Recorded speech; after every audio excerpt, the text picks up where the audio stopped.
Well, sir, it's early evening as our scene opens now, and here in the living room of the small house halfway up in the next block, we find Mr. and Mrs. Victor Gook and Mr. Fletcher Rush. The last named has only just arrived, and he's saying with modest complacence, Yes, I do look nice. This is about as nice as I've ever looked. Shoes polished, trousers pressed, lovely white shirt. New leather necktie, new corduroy cap. Yeah. I believe this is as nice as I've ever looked. Uh-huh. I took pains, Sadie, honey. A person desires to look nice, and it's necessary to take pains. Sure. You're going to the grand ball, Uncle Fletcher? Are they a grand ball in town this evening? I don't know. I'll find out if they are and stop in the pavilion long enough to cut a caper or two on the polished floor. I bet you're a substitute usher at the By Joe Picture Show tonight. Sadie, honey, I am meeting the 9:45 o'clock Chicago and Alton train. Oh? That's the reason for me being all dressed up and looking so nice. Is your friend Roy dejectedly coming down from Dixon to pay a visit? So? I bet Mrs. Keller's approaching bridegroom is arriving this evening. You people are pretty curious with your wild guesses. Yes, I expect we are. It's natural. I walk in here with a new leather necktie and a new corduroy cap on, and of course you people wonder what's up. We're terrible nosy fellas. I expect it's rude, but I was forced to laugh at your wild and far-fetched guesses. No, hish. I'm not hanging back from revealing what's in the wind. I'll tell you why I'm meeting the 9:45 Chicago and Alton train. All right. Mr. Harry Feedbert, my landlady, Miss Culler's approaching bridegroom from Yellow Jump, North Dakota, arrives tonight on the 9:45 Chicago and Alton train. Well, I guessed that, Uncle Fletcher. Fine. You said it was a wild and far-fetched thing. This is wild and far-fetched, yeah. Oh, what do you care? I don't care, I guess. I have already communicated with the station master by telephone. He assures me he knows of no reason why Feedburn's train shouldn't pull in on time. Hasn't even left Chicago yet. Beg pardon, Vic, honey? 9:45 train is made up in Chicago and won't leave there for some time yet. How in thunder would the station master have any information concerning What's the idea of this now? You'd like to have a fine, big, silly argument, huh? I'm afraid Vic just doesn't understand the matter, Sadie, honey. You're right, Uncle Fletcher. I don't. I'm talking through my hat. Feedburn's arriving at 9:45, huh? I bet you'll be glad to see him. I accept your apology, Vic. Well, this is real exciting. Has the wedding date been set yet? I haven't quite decided on that yet. Are you setting the wedding date? Oh, sure. That's been thrown in my lap along with all the other details. Well, you say you haven't quite decided on the exact date? No, I haven't. No, I haven't. I may make it 2 weeks from today. I may make it 2 weeks from tomorrow. In fact, I'm not positive when I may make it. Where did Mr. Feedburn finally decide to stay? You needn't be embarrassed bringing up that subject, Sadie, honey. I hold no hard feelings in the matter. I let bygones be bygones. You don't have to allow your eyes to drop and your lip to tremble. The case is closed and the hatchet is buried. Well, I don't know if there was any particular hatchet. It isn't necessary to add another word. You suggested I ought to invite your landlady's man to come live here 2 weeks. Yes, I did. He's a total stranger to me. Leave the matter drop, Sadie, honey. Leave the matter drop. I hold no grudge. Well, there's no reason why you should hold any grudge. Now, who's arguing?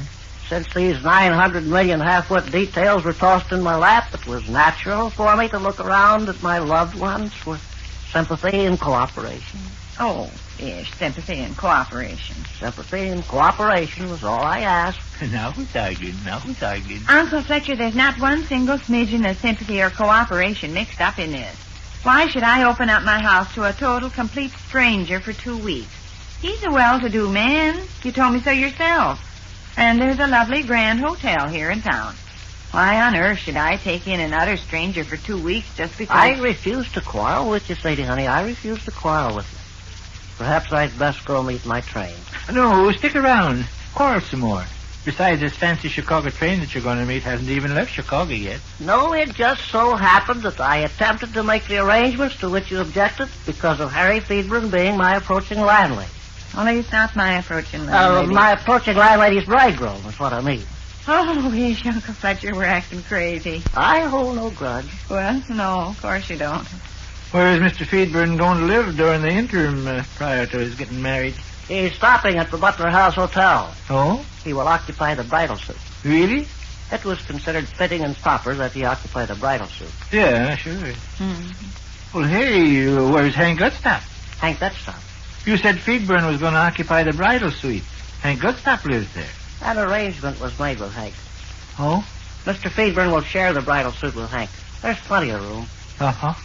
You see, Vic, honey, Hank Goodstop, as house detective at the hotel there, occupies the bridal suite free. Oh, yeah. Uh-huh. Well, he's willing to share his quarters for consideration. Oh, uh-huh. A deal. Feedburn made a deal with Hank. I made the deal with Hank. Huh? I made the deal with Hank. Feedburn will share the bridal suit, and the money that changes hands is quite fair and reasonable. Well, Hank's got nothing to lose, whatever he gets out of it.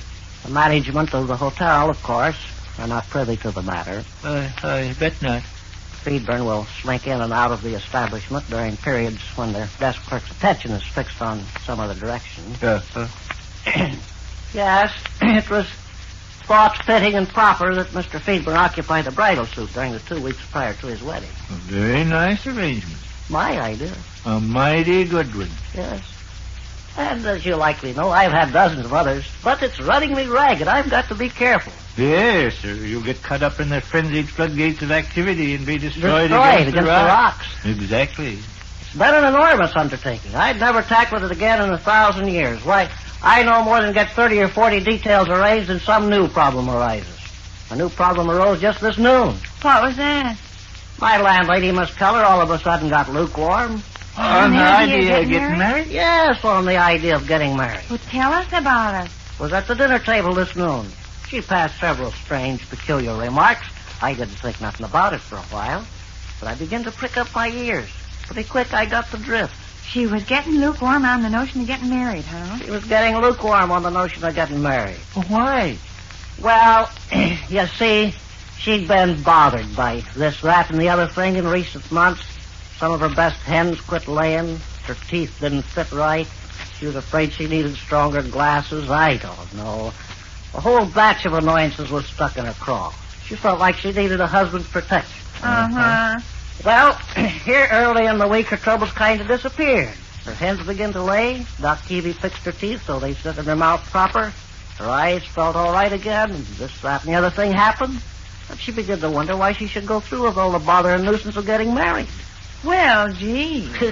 Just another problem for me to solve. But goodness. I'll straighten it out. But here's the bridegroom arriving in town and the bride all of a sudden beginning to change her mind. I'll iron the numbskull situation out. No, I'll adjust the fathead better. But like I say, it's been a real undertaking. I hire the preacher, I buy the ring, I engage the carriage that carries a happy couple home, I arrange for the best man at the ceremony, I take the honeymoon to Leopolis by myself, I reserve the bridal suit for the lame-brained bridegroom, and I even have to talk the feeble-minded bride into getting married. Tomorrow, by George, Feedburn might get cold feet, and that'll be up to me to straighten him out. It's no child's play, I can tell you. Gee, no. But I plan to stick with her and turn in as neat a job on it as is humanly possible. No, I haven't just decided on a date for the wedding yet. I may make it 2 weeks from today. I may make it 2 weeks from tomorrow. I'll cipher it out. I'll cipher it out. Yeah, sure you will. Oh, you think I look nice, do you? Just grand. Yeah, I look pretty nice. Shoes polished, trousers pressed, lovely white shirt. New leather necktie, new corduroy cap. Yeah. Yes, I look nice. I believe this is as nice as I've ever looked.